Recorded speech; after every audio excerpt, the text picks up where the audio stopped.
क्या नारी शक्ति वंदन अधिनियम सिर्फ एक कानून था या इसके पीछे कोई बड़ा राजनीतिक खेल चल रहा है?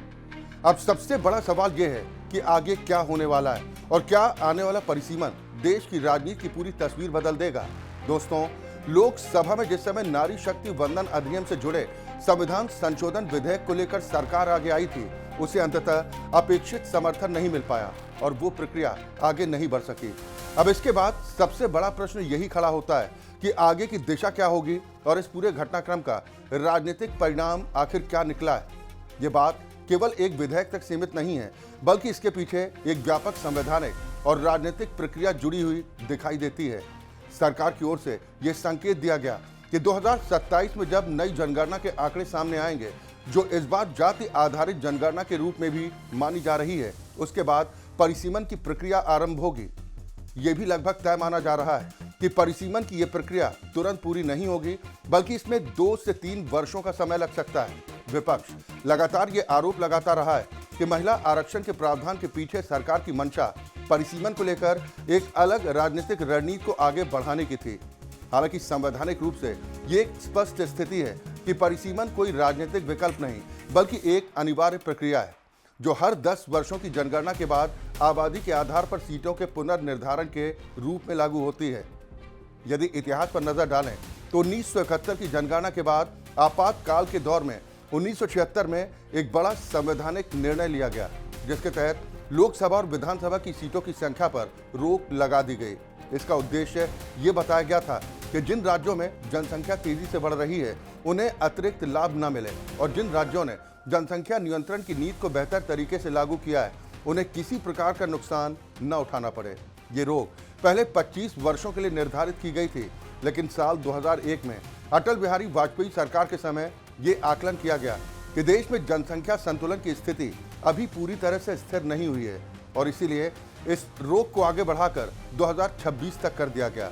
अब जब 2026 का समय नजदीक आ चुका है और नई जनगणना के आंकड़े आने की प्रक्रिया प्रारंभ हो चुकी है, तो उसके बाद परिसीमन की प्रक्रिया फिर से सक्रिय हो जाएगी और देश भर में लोकसभा एवं विधानसभा सीटों का पुनर्वितरण आबादी के अनुपात के आधार पर किया जाएगा। इसी संदर्भ में सरकार की ओर से यह भी प्रयास किया गया था कि 2029 से महिला आरक्षण को लागू किया जाए और इसके लिए एक प्रकार का संक्रमण काल तैयार किया जाए, ताकि परिसीमन के बाद जो नई संरचना बने उसके अनुसार आरक्षण की व्यवस्था लागू हो सके। शुरुआती चरण में यह भी चर्चा रही थी कि ये पूरी व्यवस्था 2034 या उसके बाद के चुनावी चक्र में प्रभावी हो सकती है, क्योंकि परिसीमन की प्रक्रिया स्वयं एक लंबी और जटिल प्रक्रिया मानी जाती। सरकार की ओर से यह भी प्रस्ताव सामने आया था कि सभी राज्यों की लोकसभा सीटों में लगभग 50% की वृद्धि की जाए, जिससे मौजूदा प्रतिनिधित्व अनुपात में बड़ा बदलाव न हो और राज्यों के बीच संतुलन भी बना रहे। लेकिन ये प्रस्ताव आगे बढ़ नहीं सका और संविधान संशोधन विधेयक उसी चरण में रुक गया। अब वर्तमान स्थिति यह है कि जब नई जनगणना के आंकड़े जारी होंगे तो उसके आधार पर परिसीमन अनिवार्य रूप से किया जाएगा और फिर आबादी के अनुपात के अनुसार सीटों का पुनर्निर्धारण होगा। इस पूरे मुद्दे में एक बड़ा राजनीतिक और क्षेत्रीय विमर्श भी सामने आया। विशेष रूप से उत्तर और दक्षिण भारत के राज्यों के बीच प्रतिनिधित्व और जनसंख्या संतुलन को लेकर बहस तेज हो चुकी है। कुछ राज्यों का तर्क है कि उन्होंने जनसंख्या नियंत्रण को बेहतर तरीके से लागू किया है और इसीलिए उन्हें राजनीतिक प्रतिनिधित्व में नुकसान नहीं होना चाहिए, जबकि दूसरी ओर यह भी तर्क दिया जा रहा है कि जनसंख्या के आधार पर प्रतिनिधित्व ही लोकतांत्रिक व्यवस्था का मूल सिद्धांत है। इसके साथ ही ये भी चर्चा में आता है कि देश के आर्थिक विकास में विभिन्न राज्यों की भूमिका अलग अलग रही है। प्राकृतिक संसाधनों, उद्योगों, श्रम शक्ति और प्रवास जैसी चीजें इस पूरे संतुलन को प्रभावित करती हैं। खनिज संसाधनों की उपलब्धता, औद्योगिक विकास और श्रमिक प्रवास जैसे तत्वों ने राज्यों के बीच आर्थिक असंतुलन और संतुलन दोनों को अलग अलग रूप में प्रभावित किया है। कुछ राज्यों के पास प्राकृतिक संसाधन अधिक रहे, जबकि कुछ राज्यों ने सेवा क्षेत्र और औद्योगिक क्षमता के आधार पर तेजी से विकास किया। फ्रेट इक्वलाइजेशन जैसी नीतियों ने भी लंबे समय तक इस संतुलन को प्रभावित किया, जिससे संसाधनों के परिवहन और मूल्य निर्धारण में एक समानता लाने की कोशिश की गई, लेकिन इसके प्रभाव अलग अलग राज्यों पर अलग अलग रूप में पड़े। राजनीतिक दृष्टि से देखा जाए तो इस पूरे घटनाक्रम ने एक नया राष्ट्रीय विमर्श तैयार कर दिया है। संसद में हुए घटनाक्रम, विधेयक पर हुई चर्चा और इसके परिणाम ने सत्ता पक्ष और विपक्ष दोनों को एक नए राजनीतिक नैरेटिव में खड़ा कर दिया है।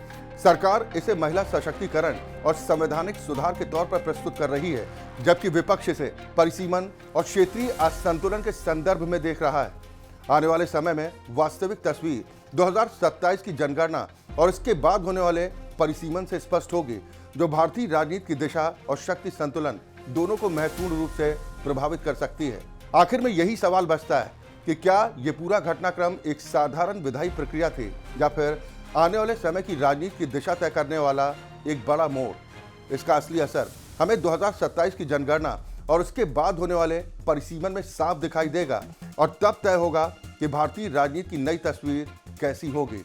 तो दोस्तों, ये थी पूरी कहानी, यानी जो कुछ हुआ, और अब इस पर आपकी क्या राय है, आप साझा जरूर करें। इस स्पेशल सेगमेंट में फिलहाल के लिए इतना ही। मिलते हैं अगले सेगमेंट में किसी विषय और विश्लेषण के साथ। तब तक के लिए आप जुड़े रहें राष्ट्र टीवी के साथ। नमस्कार।